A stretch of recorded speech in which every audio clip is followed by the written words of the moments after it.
Welcome to the Water Trough, where we can't make you drink, but we will make you think. My name is Ed Drozda, the Small Business Doctor, and I'm really excited you chose to join me here as we discuss topics that are important for small business folks just like you. If you're looking for ideas, inspiration, and possibility, you've come to the right place. Join us as we take steps to help you create the healthy business that you've always wanted.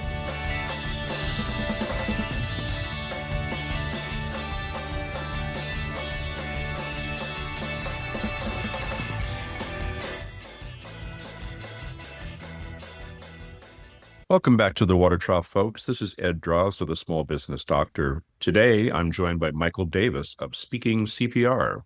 At 55, Michael walked away from a steady, well-paying career to launch a business rooted in service, not money. There was no roadmap, only a sense that he had more to give than to prove.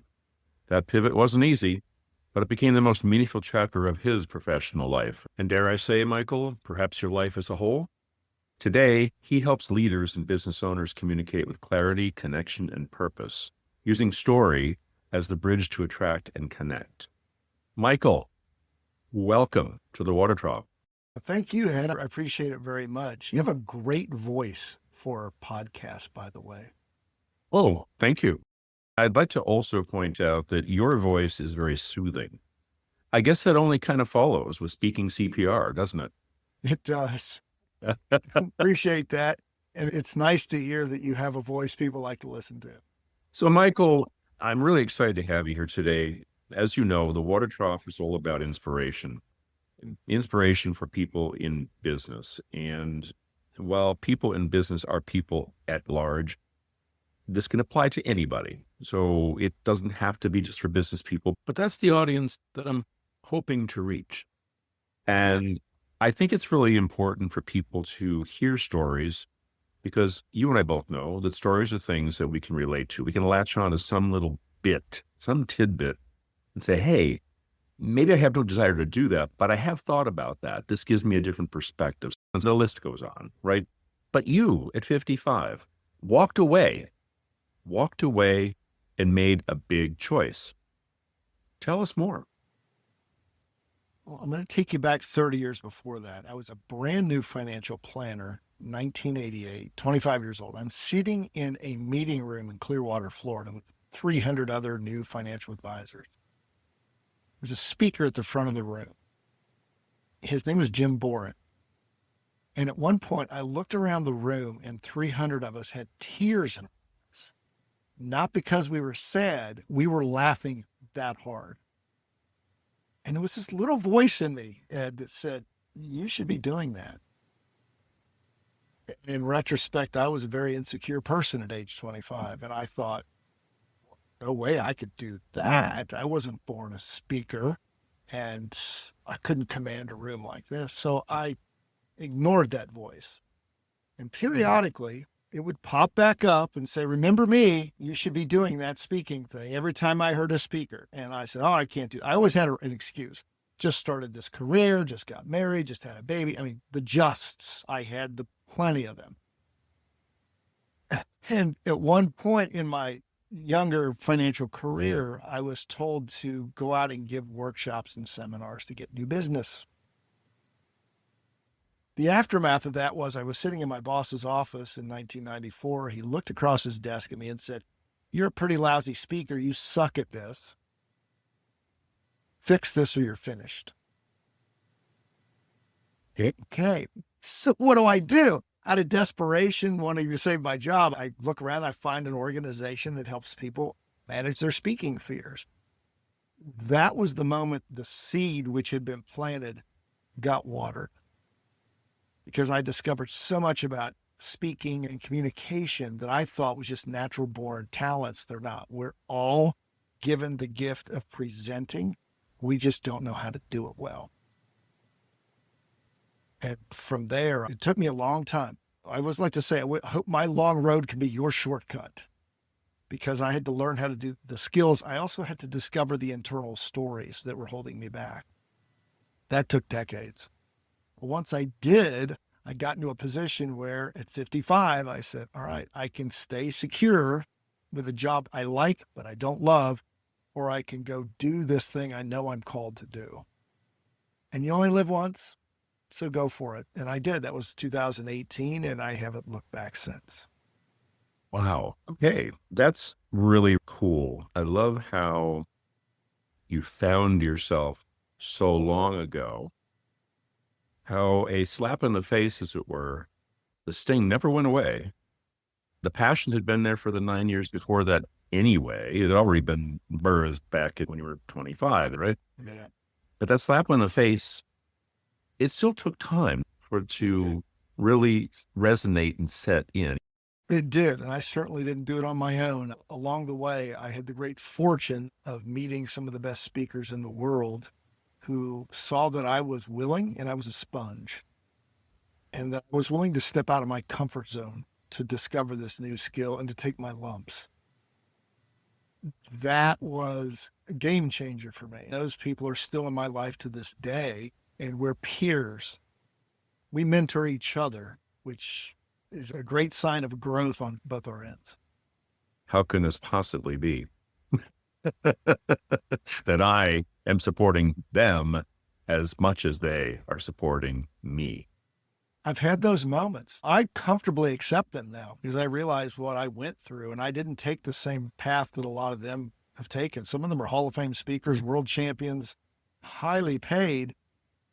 I don't have those titles, but I still ended up in that circle because they saw that I was willing to do the work, stretch myself, and take a lot of lumps along the way. You are, by your own admission, a member of a rarefied club, but not in the traditional sense. You are in their league, but not totally in their league because you come from a different place. Mhm. Am I missing something here, or am I onto something? You're exactly it. If you're listening to this, if you're inspired by anything from this conversation, it's not about the titles. It's not about even the degrees you've earned. Mhm. It's about those bumps and bruises from life that have given you the experience that qualify you to go talk to other people, mentor them, help them out.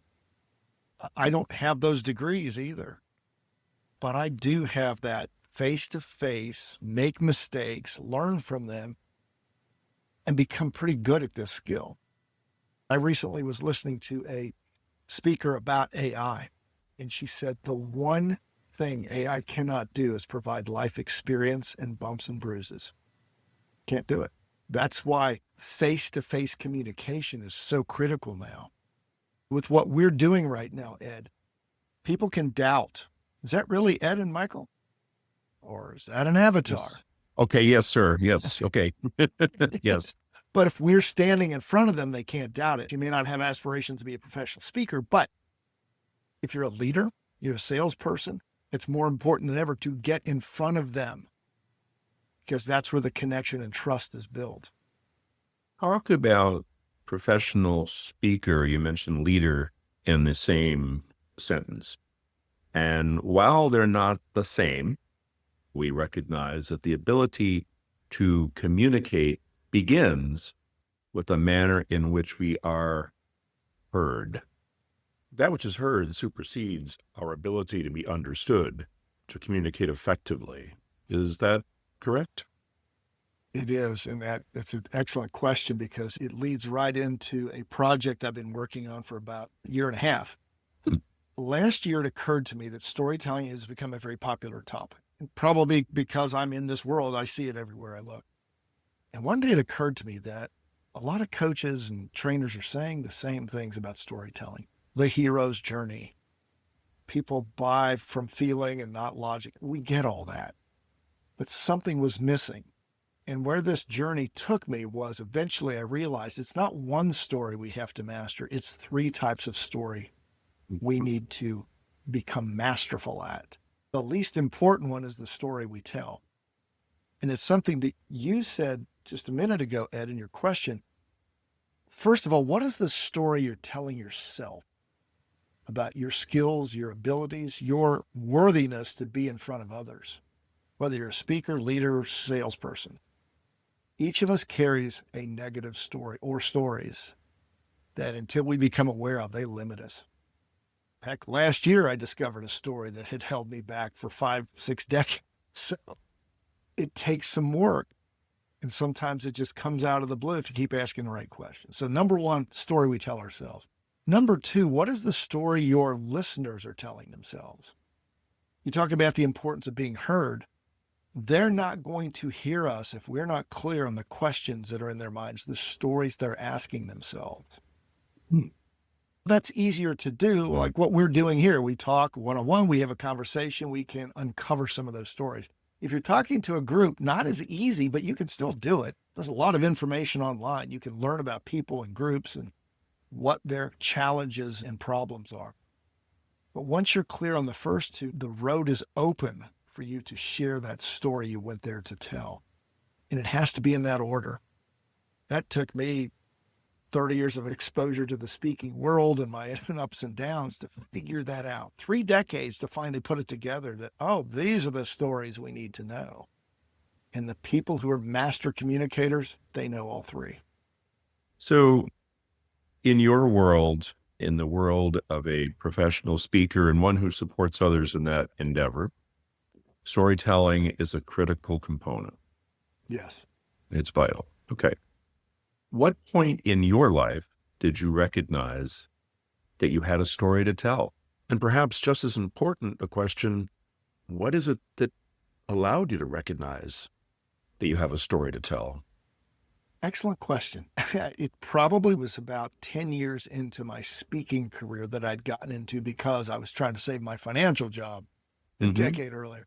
Yeah. It's when people started to tell me, wow, that story resonates with me. I don't remember exactly which story it was, but I was at an event and I told my story and a woman came up to me and said, I didn't want to be here today, but God told me to be here. And I'm so glad I came because I needed to hear your story. That was the first time I really got it. This wasn't about me standing up and sharing my journey. It was about the impact you could have on others. And I had a series of events right around that time that taught me it's not what we say, it's the impact we have. And it's not being polished or looking good or all that. That lesson came one day. I was cleaning my office, getting ready to dust my desk.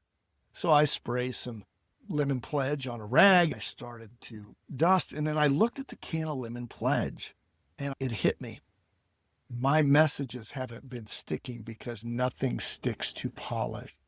I had been so focused on being polished to that point. And people would tell me, oh, you're so polished. Yeah, my suit is pressed, my hair looks good and all, and nothing was sticking. And I thought, okay, I don't know how to unpolish it, but I'm going to find out how. And I went back to my mentors and said, here's the problem. And they said, you got to start being real with your stories. You got to start talking about the struggles you've had, not your successes. Struggle first, then success, and just open up. Don't try to look good. Be yourself. And to your point, that doesn't happen overnight. That's a new habit. And there's a lot of armor you have to drop and be willing as leaders, as salespeople. When we're willing to do that, people will start to buy into us and our message. Nothing sticks to polish. That's one to be recorded and played back. A good number of leaders that I've worked with have been focused on the polish, distinguishing themselves as being the authority, that which they believe a leader should be. The most effective leaders I've ever worked with are those who are vulnerable and let you know that they are. The point is this: in the last 10 minutes, you have taken us through literally a lifetime of sorting the things out that we all go through. You are not the only one, the first or the last, that's going to be at some age down the road and say, all this time, I have not acknowledged what's always been within me. Mm-hmm. I find it to be liberating, inspirational, easy, but liberating as well, because in saying those things, I think you're giving people permission to take a good hard look at themselves, as you did for yourself, and say, okay, Ed, who are you? What really matters to you? Yeah, it's more challenging. You brought up so many good points there, Ed. And one is that the environment we live in with social media, and I know it's easy to pile on social media. Look, there's some good that social media does too, but Mm. the part I do not like more than any other is how we've got these keyboard warriors who are just criticizing because it's safe behind a screen. And we've got a generation of young people who are growing up who are very sensitive to that. And that's very worrisome because cares what other people think. These are not your friends just because they friended you. We've confused a lot of that. But what I also like about the young generation is they see through BS real fast. They know if you're real or not. And we're not looking for perfect people. We're not. It's so refreshing when a politician of all people will come out and say, you know what? I screwed up. When's the last time you heard that? Or a business leader. People are always putting the blame on others. I have so much respect for people who stand up and say, you know what? Ultimately, to quote late President Truman, buck stops right here. It was my responsibility, even when it wasn't their fault. When you're willing to do that, people will follow you because it's so rare. And I know we've been using the terms leadership, salesperson, speaker. Look, to me, those are all interchangeable. We are each leaders within our families, our communities, our organizations. We are speakers. Every time we stand up, whether it's one-on-one in the hallway or virtually, we're speakers, and we are also salespeople. So interchange those words. Communication is critical today more than ever because they can doubt everything they see and read. People come to you, Michael. What are they asking for? They're looking for help to get buy-in to their messages and to sell more. If you strip it down to the end result they're looking for. But when we pull the layers back and we go deeper, the number one issue I'm finding is people are presenting way too much information in any of those roles we talked about. It's so easy to forget this, but people don't need information from us. They can go online right now on their phones and get all the information they want. And sometimes it's actually true.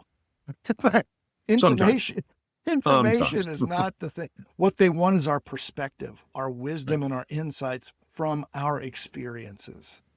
That's why I tell them we got to strip all this information out of here because you're going to put them to sleep. Number two, I need to help them grab and keep attention as fast as possible because they keep talking. People are going to their phones because you're boring them to death. There's this belief that we have an attention problem. I'm not convinced we have an attention problem. I say that because I've seen 6, 7, 8-year-old kids on their phones playing video games. They don't have an attention problem. They're locked in. How about young adults or even older adults who binge watch TV shows for hours on end? Not an attention problem. What we have is a getting attention and keeping attention challenge. And we cannot communicate the way we did 10 or 20 years ago. Those are the two of the biggest challenges I see, the overload of information and not being able to quickly grab attention and keep it. What have we lost over the last 20 years or so? Are you saying, for example, that social media has damaged our ability to focus, to provide the attention? I'm not sure where you were going with that, but I'm curious. It has changed the way we give attention. We all have gotten locked into doom scrolling, and it's like you look at us, what have I been doing for 15 minutes? We have to compete with the headlines. You ask, what have we lost? We've lost civility. And that civility has been lost in attention grabbing. I'm going to scream at you. I'm going to call you names. I'm going to put you down. That's what we've lost. Right. That's not the way to get and keep attention and trust and respect. So when your clients come to you, one of the first things you pointed out is that they are apt to give too much information. Are you able to help them understand what compels them to give too much information in the first place? 15 years of coaching, I've discovered it's one of two areas. Number one, they just have so much passion and enthusiasm for the topic that they forget that not everybody's that enthused. Second, the more common is insecurity.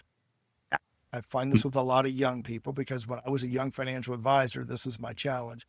I've got to prove to you I belong here, so I'm going to tell you how much I know, and then you'll be oppressed.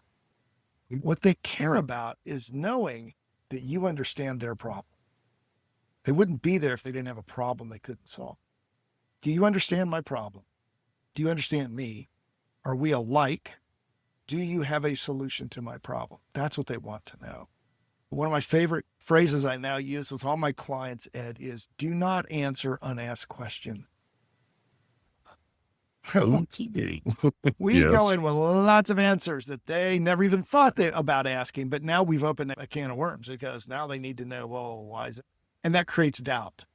We got to ask good questions, go deeper, don't accept surface answers. What's the root cause of this problem? Once you've got that, now you can show that you've got the solution to their problem without getting into the weeds. You've made this shift from a structured professional space to a creative space. My journey was similar.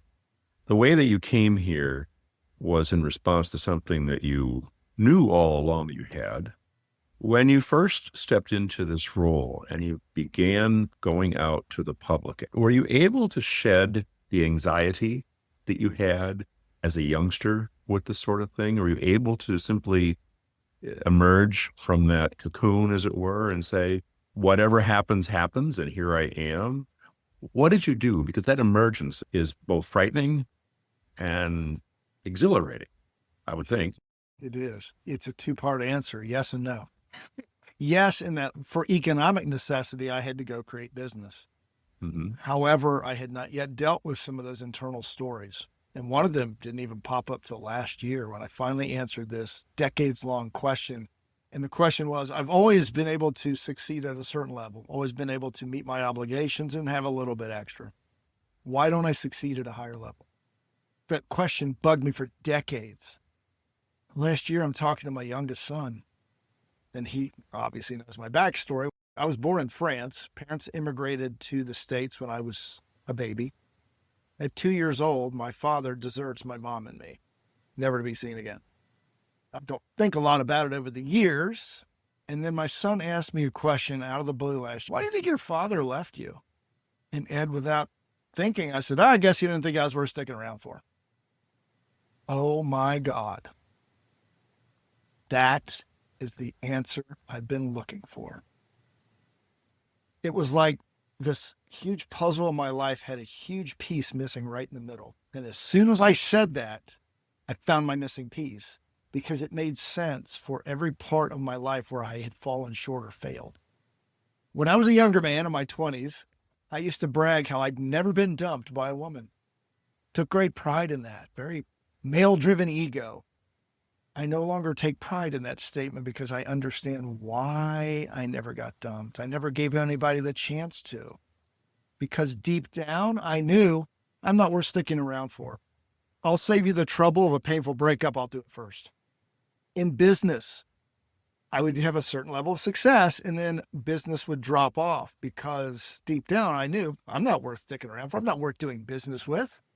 So I would sabotage sales. I'd stop follow-up. I wouldn't even do prospecting. Like this was a repeated pattern. The moment I realized that, things started to change. Because to your point earlier, I didn't wake up the next day and all of a sudden I'm selling like crazy. All my relationships are perfect. But that story, now I knew how to change it. Mm. What I did is I sit down with a piece of paper and said, okay, here's the belief. Here's the old story. What's the counter to that? What's the proof that that's wrong? And I wrote down every person in my life I had a relationship with. And I said, they think I'm worth sticking around for. So maybe that story no longer belongs in my life. I jumped in, but I was still burdened by these internal stories. And to your point earlier, I'm not the only one. So I spend a fair amount of my time now with people, helping with their presentation skills and their stories, but helping them unlock those inner stories. I have associates that I will recommend my clients go to say, you need to find the story because it's holding you back. That was a profound moment 18 months ago.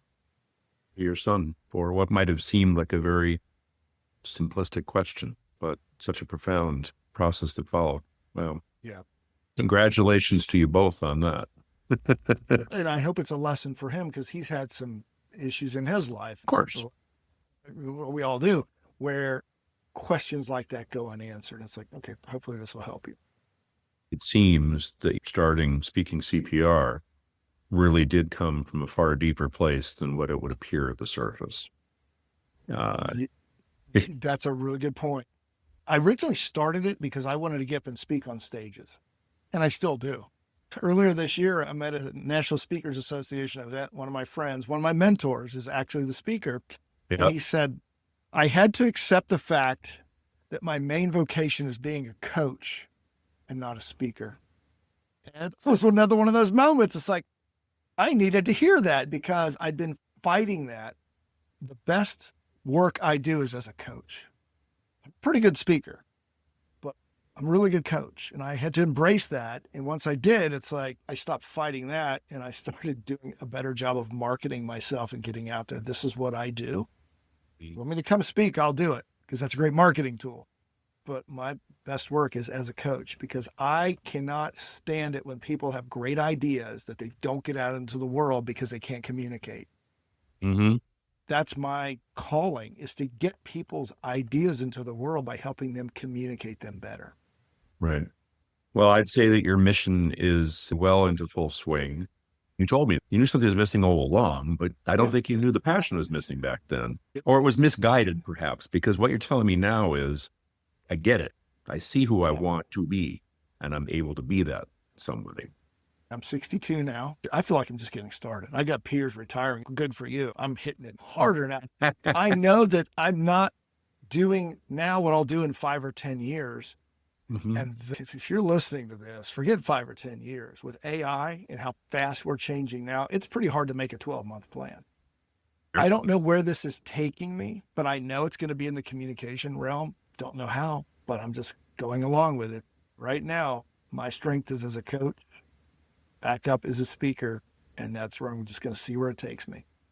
From my perspective, a glimpse that I have suggests that your feet are firmly planted and you know exactly who you are today. I agree that you may not know tomorrow what it will be. Right. It's always good to be reminded of that. Yeah, I feel like I am. You certainly emote that, and it's a good thing to see. It really is. I appreciate that. I appreciate it too. Michael, as you know, all good things have to come to an end. So I'm going to say that we're at the end of our time. I agree. And with that in mind, Michael, what would you like to leave us with? What you got? As a storytelling coach, I often hear people say, well, I haven't done anything remarkable. I haven't won Olympic gold. I haven't lost an arm, climbed a mountain uphill both ways, driving storm. Neither have the rest of us. And that's why the stories you have inside of you, leader, speaker, salesperson, doesn't matter your title, people need to hear those. They need to hear how you faced an obstacle similar to something they faced, and with outside wisdom and insight, you kept pushing forward, and one day you crossed that finish line. You overcame the obstacle and you achieved the goal. Because ultimately, the reason we tell stories is to give other people hope. If you're listening, you've got stories of hope in you. I mean, I know how to effectively create them, but you've got them in you. That would be my final message. Share your story with others, because others need to hear it. Thank you so much for that. Once again, I want to thank my guest, Michael Davis of Speaking CPR.